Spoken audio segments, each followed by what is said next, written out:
juxtapose, say, a vowel in their parent with a fatty in hand. Two women from rural areas. And what's so interesting about Tennessee and Fayette County and Fayette County is that those who were in the movement understood that if the people in Fayette County and Haywood County, Tennessee, could be successful, then the movement could, in fact, succeed in Mississippi. Viola McFerrin was in that forefront. And Viola is still in the forefront today. I talked to her I just talked to her last month.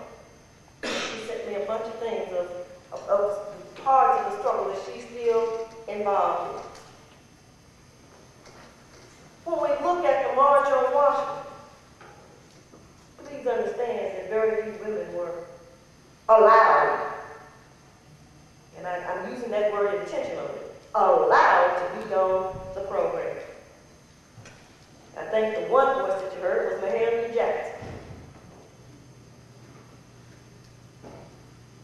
And I've often wondered as I teach this, when I look at the men, and in many respects, I'm reassessed Dr. King. You and I have to talk about that later. But it seems as though, when you look at, he was a charismatic leader. He was the voice. But if you look at what was actually taking place in the places that he went to, movement was already there. If we look at Memphis, and when Dr. Lawson went to Memphis, you can't forget a woman like Maxine Smith. She was already in Memphis and very active. Students, the point that I'm trying to bring home to you, because it doesn't make any difference whether you look at the modern civil rights era, or I can go back to slavery and the abolitionist movement. I can look at Harriet Tubman, I can look at Sojourner Truth, I can look at Ella Frances Watkins. There are any number of women that you can look at in every phase of American history that women were involved. When women were seeking the right to vote, and that occurs in about 3 different ways. You can start with the 1840s and look at Sojourner Truth on our woman. If you move down to around the 1890s, when women again were trying to agitate for that right to vote, you can certainly look at women like Ida B. Wells and Mary Church Carroll. If you want to look at another social reformer, again, you can look at Ida B. Wells. In 1892, when in Memphis, 3 of her friends were lynched, and she went on this campaign about anti-lynching and the horrors of lynching, and exposed the fact that many black men who were lynched, supposedly for rape, that really was not the case.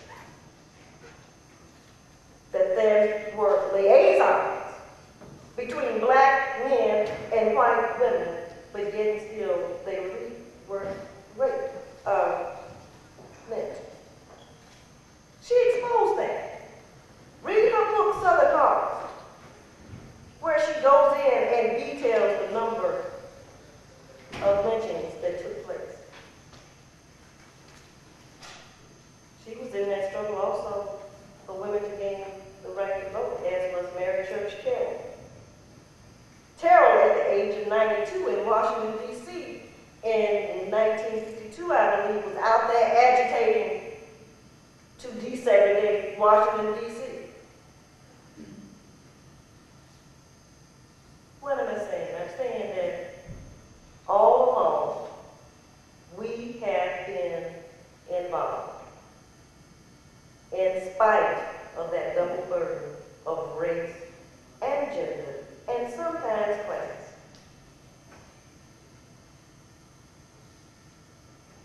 We need the voice of everyone in order to really comprehend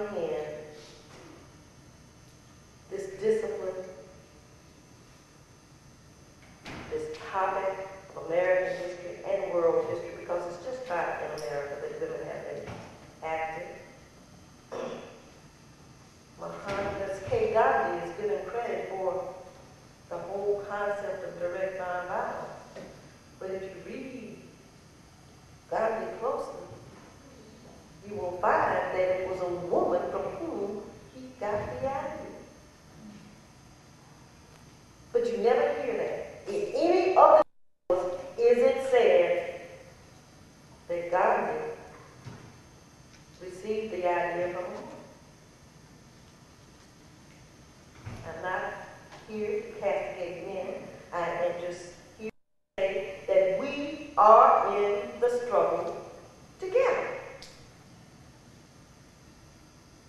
It takes all of us to make this sphere that we all are occupying, which is becoming smaller and smaller and smaller every day, if it is to be a place of peace and tranquility.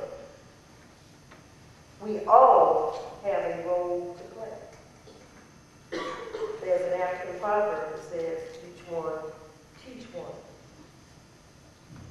We all are equal.